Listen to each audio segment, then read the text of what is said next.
Fala galera, Capitão Fran aqui para mais um Nerd Fiction. E hoje, e se Star Trek Discovery fosse um pouquinho diferente?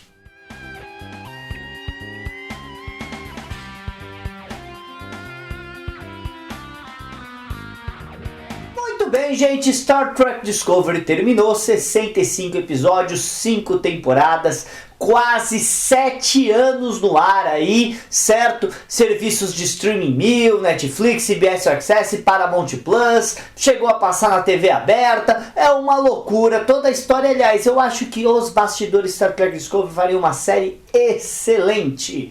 Mas agora aqui, tá? Já faz tempo que eu tava querendo fazer um vídeo desse, tá? Conversando sobre como Fernando, teria feito algumas coisas diferentes na série inteira.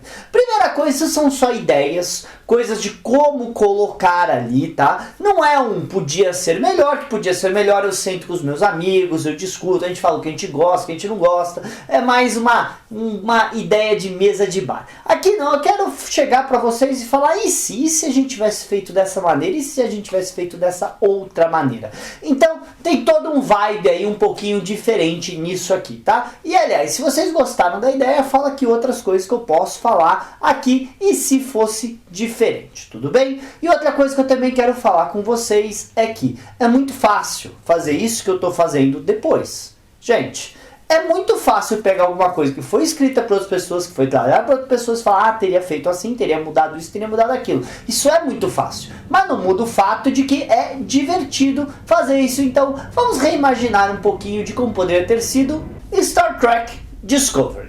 Bem, gente, primeira coisa que eu tenho que colocar para vocês. Primeiro, eu nunca fui fã da Michael ser irmã do Spock, eu nunca fui fã deles terem 2 temporadas sendo um prequel, 3 temporadas sendo uma continuação e ter 800 anos entre uma coisa e outra. Eu nunca fui fã de várias pequenas decisões, tudo bem? E algumas das ideias que eu vou falar aqui pra vocês, vocês já devem ter escutado eu comentar aqui até em outros canais, tá? Mas vamos lá, o que eu poderia ter feito? Primeira coisa, como eu falei, eu não gosto da ideia dela ser irmã do Spock, mas isso é da personagem, eu não vou mexer, mas eu vou dar uma leve alteradinha.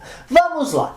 Como começaria Star Trek Discovery pra mim? Gente, pra mim, Star Trek Discovery começa com a personagem da Michael Burnham, certo? Usando uma roupa espacial, não o Anjo Vermelho, usando uma roupa espacial e sendo jogada no futuro, lá no século, eu botaria no século 29, não no século 32, que eu quero as guerras temporais, tá? Chegar lá, certo? No futuro, no meio de não precisa ser um grande confronto, que nem foi quando ela chega no futuro lá, o Booker tá sendo perseguido. Eu acho que seria muito interessante a gente ver, ela chega nesse futuro alternativo aí, nesse futuro, tá? Tudo bem que a gente tem, e ela está sem memória, tá? Ela tem leves vislumbres, ela sabe quem ela sabe que ela é um oficial da Frota Estelar, ela sabe que ela foi pro futuro por algum motivo, mas ela não tem as memórias completas dela,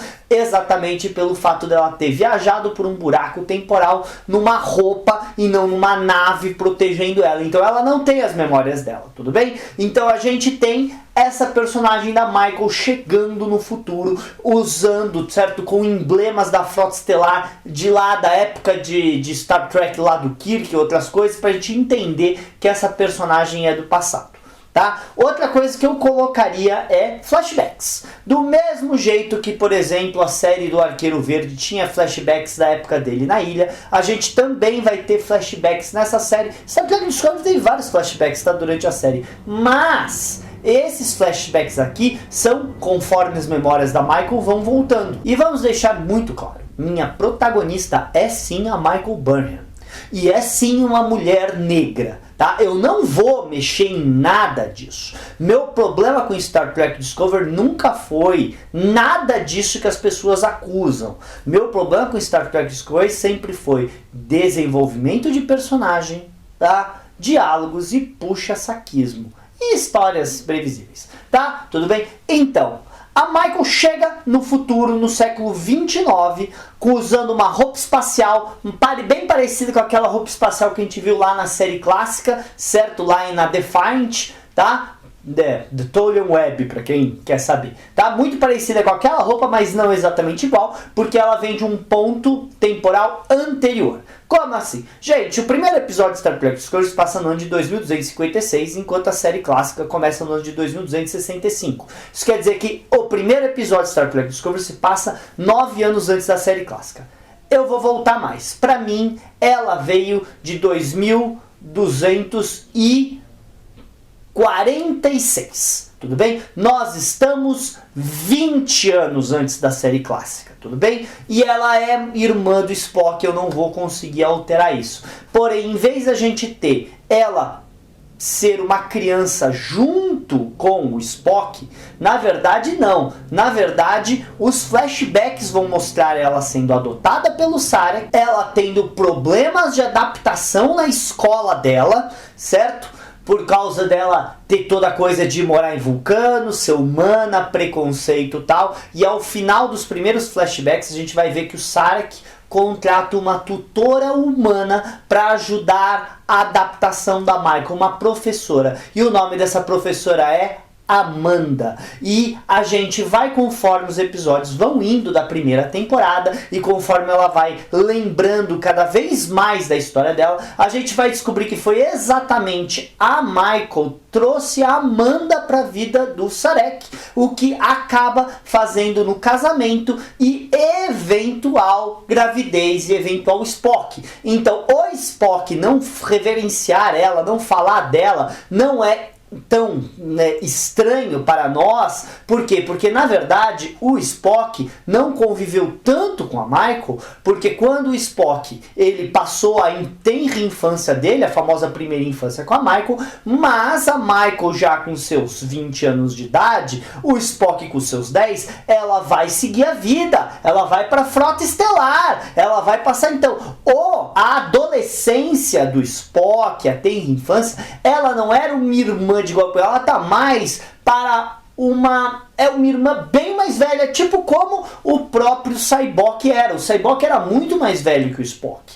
A Michael é muito mais velha que o Spock, para não ser aquela coisa de duas crianças brincando de xadrez, como a gente viu. Não, a Michael estava mais como uma amiga da mãe do Spock, claro que é irmã, mas estava mais ali. Por quê? Porque é a mãe do Spock que adota aquela criança no coração dela e acaba se aproximando e vendo o lado gentil que existia por trás da cara fria e lógica do Sarek, por ele ter pego aquela menina humana que perdeu os pais num ataque Klingon. Tudo bem? Então tudo isso a gente colocaria vindo na cabeça da Michael nos flashbacks. Agora, a Michael quando chega no futuro é um sério problema. Por que é um sério problema? Porque as guerras temporais acabaram de terminar. Só temos um ano que as guerras temporais estão no meio de um armistício, enquanto a Federação e outras facções estão negociando a paz.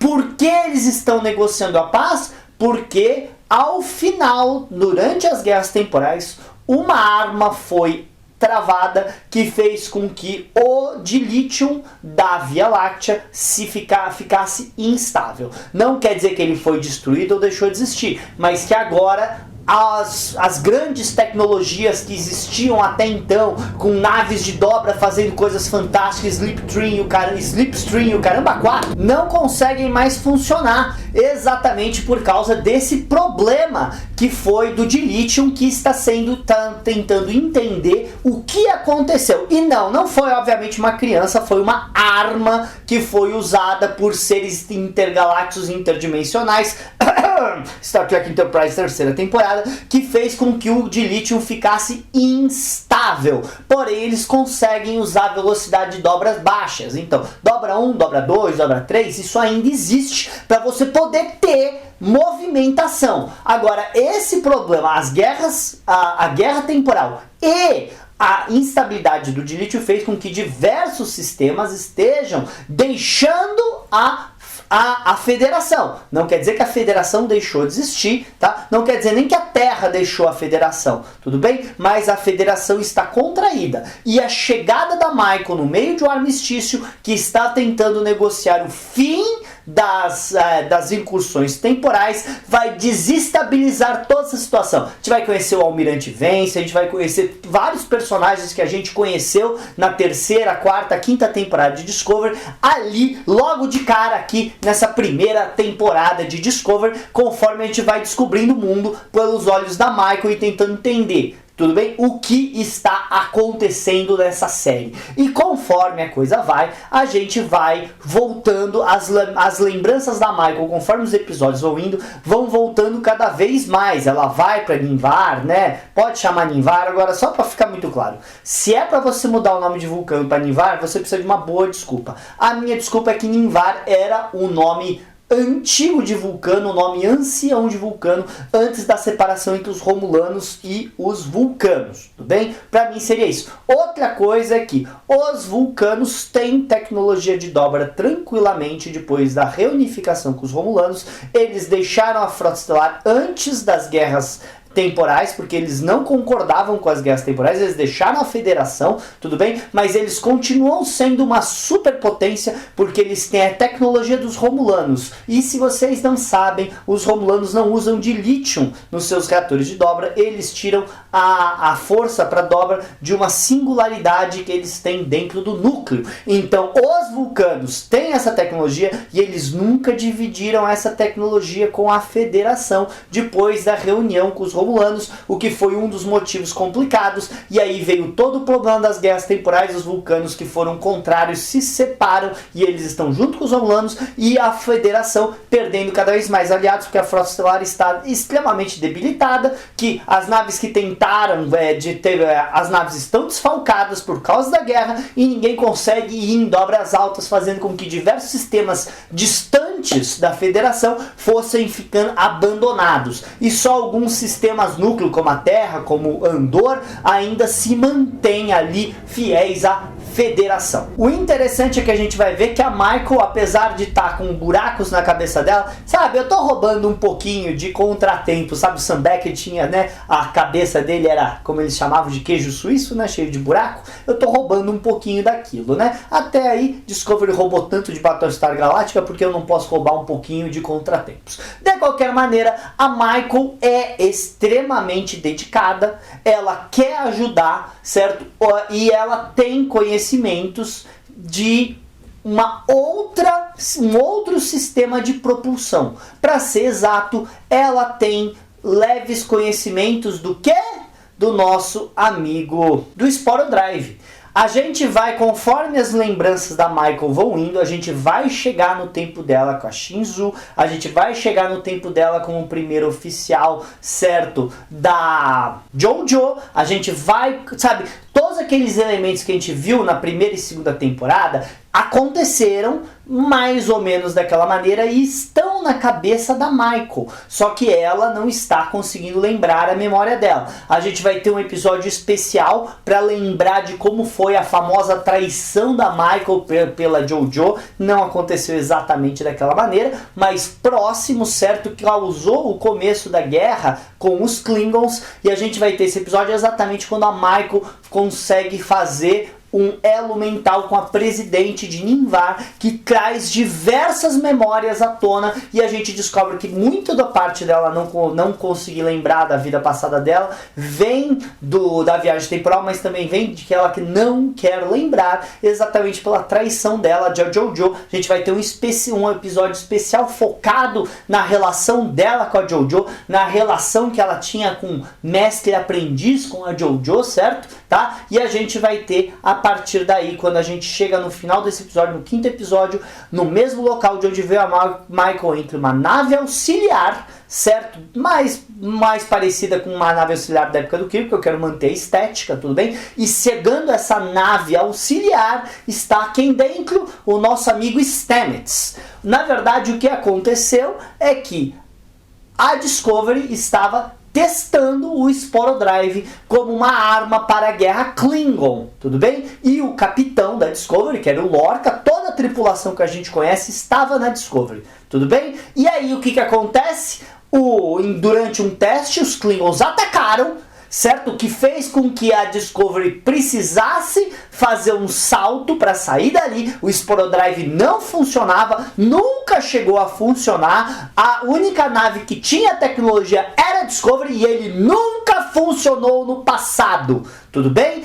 A Frota Estelar não sabe o que aconteceu exatamente. Eles só colocaram que a tecnologia era perigosa demais. Por quê? Porque a Discovery, tudo que estava em volta, sumiu durante esse teste. Mas na verdade eles conseguiram fazer o voo, mas o voo não deu certo. A instabilidade criou uma brecha temporal. A Michael estava na nave auxiliar junto com o Saru e com o Stamets, certo? Tentando guiar a Discovery para dentro daquele buraco, porque no meio da batalha era o único jeito deles fugirem da armada Klingon. Só que quando deu um problema para eles conseguirem seguir e a nave auxiliar parou, a Michael botou uma roupa ambiental, uma roupa espacial e saltou, dando as coordenadas para eles conseguirem guiar a nave auxiliar e depois Discovery. Então, a nave auxiliar chega lá pela metade da temporada com o Saru e com o Stamets. O Saru e o Stamets também estão com uma leve perda de memória, só que muito menor que a da Michael, porque a Michael estava muito mais desprotegida numa roupa espacial. Eles, por estarem na nave auxiliar, eles estão muito mais protegidos, mas eles ainda têm algum problema de memória. E a partir daí a gente vai começar a ver os problemas, vamos começar a ter também os flashbacks, tanto do Stamets quanto do Saru se integrando na história. E eles sabem uma coisa que a Michael escondeu dos outros, que ela tinha perdido os privilégios de patente dela e que ela tinha sido rebaixada de volta a tenente, alferes, qualquer coisa, tá? Porque eu sempre achei aquele um absurdo, uma sentença perpétua pelo que ela fez. Ela fez merda, mas não foi tanto assim, tá? Eles sabem disso, eles sabem dos problemas que a tripulação tinha com a Michael, eles sabem que a Michael foi recrutada pelo Lorca por ela ser um gênio de ciência e ela estava trabalhando com o Stamets para fazer o Sporo Drive funcionar. Então, quando esses dois personagens exatamente iguais, já falei, eu não vou mudar a etnia de ninguém e nem orientação sexual, os dois personagens voltam, a gente tem que ver. Então a gente tem o Stamets pensando o que aconteceu com o marido dele lá, certo? O Dr. Colbert. A gente tem os problemas de relacionamento que estavam acontecendo entre o Saru e a Michael e tudo isso voltando, e a Michael ainda não lembrou de tudo da vida dela. Continuamos tendo diversos gaps na memória da Michael nesse ponto. De qualquer maneira, a gente vai entregar a história que está acontecendo junto com isso. Lembrando que o Dilithium continua ruim, mas a Federação, sabendo agora, tendo o cientista que criou a tecnologia de Sporo Drive, vai precisar colocar esse time para trabalhar e botar o Sporo Drive para funcionar. Exatamente pelo problema que eles têm com o Dilithium. Só que, como o Sporo Drive, o teste Sporo Drive foi o que fez a brecha temporal que levou isso para o futuro, vai criar ainda mais problemas e tensão com o que está acontecendo com a Guerra Fria temporal. Só para falar no meio disso tudo, o personagem do Booker existe sim, tá? Eu não gosto do personagem do Booker, é verdade, mas eu acho interessante a ideia de ter um personagem que a Michael conheceu quando ela chegou e que está apoiando ela. Eu acho muito mais interessante ele ser um oficial da Frota Estelar, tá? Do que ser um Han Solo que possui a força, tá? É um oficial da Frota Estelar que ajudou ela desde o começo, não é um capitão, não é um comandante, é só um oficial da Frota Estelar, certo? Que trabalha com inteligência da frota, talvez, qualquer coisa assim. Muito disso eu tô tirando aqui da minha cabeça conforme eu falo pra vocês. Eu tenho uma breve ideia do que eu acho que seria interessante, mas vamos ver como sai. E só pra falar, eu gosto desses uniformes azuis, eu acho eles extremamente desconfortáveis, eu gosto. E pra mim esses uniformes azuis são os uniformes que a Frota Estelar do século 29 estaria usando, tá? Tudo bem? Porque os uniformes que a gente vê no flashback são os uniformes mais parecidos com o Decade. Aliás, nem precisa ser os uniformes do Decade, porque como eu coloquei a gente 10 anos antes do Decade, nós podemos ter um outro uniforme mais parecido com o coloridão de túnicas da série clássica, talvez um uniforme como que a gente viu na segunda temporada de Discovery, certo? Colocar aquele uniforme na Discovery que teria sido usado antes de vir os uniformes que a gente conhece da série clássica, tudo bem? Então eu teria colocado os flashbacks T-Rex com aquele uniforme colorido, e o futuro o pessoal tá usando esse uniforme azul aqui que eu estou usando, que eu acho esse uniforme na verdade muito bonito. De qualquer maneira, então a gente vai, certo, com esse time agora de cientistas trabalhando, as coisas estão desestabilizando, certo, principalmente que os Klingons que fizeram parte da federação nesse ponto e saíram, estão ameaçando, tá, voltar a uma guerra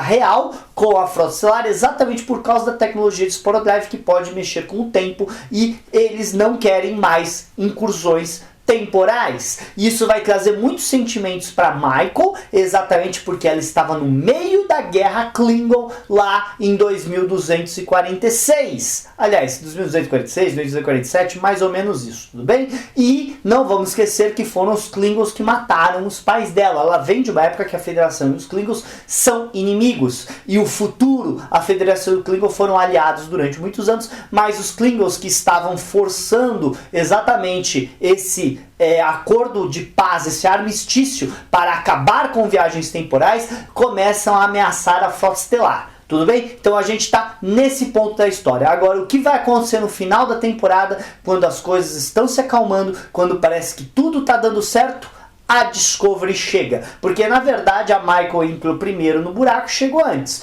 Conforme a nave auxiliar, que estava um pouco atrás dela, chegou depois. O final da primeira temporada é finalmente a chegada da USS Discovery. Com todo mundo lá. Com o Lorca, com o Kohlberg, tá? Tudo bem? E com o Ash Tyler. Na segunda temporada a gente vai começar a ver os flashbacks da Michael sendo oficial da Discovery. A gente vai ter esses flashbacks, a gente vai conhecer algumas histórias do passado dos personagens, e a gente vai ver que o Ash Tyler, o namorado da Michael, tá lá. Vamos criar um pouquinho de triângulo amoroso entre ela, o Booker, que era apaixonado por ela, mas eles nunca fizeram nada, tudo bem? E o Ash Tyler, o namorado da Michael. Agora, na minha versão, o Ash Tyler continua sendo um agente infiltrado Klingon, e o Lorca continua sendo um oficial do universo do espelho. Tudo isso continua, porque a gente vai explorar isso conforme a gente vai explorando a segunda temporada. E a chegada da Discovery vai fazer com que a guerra temporal volte com tudo.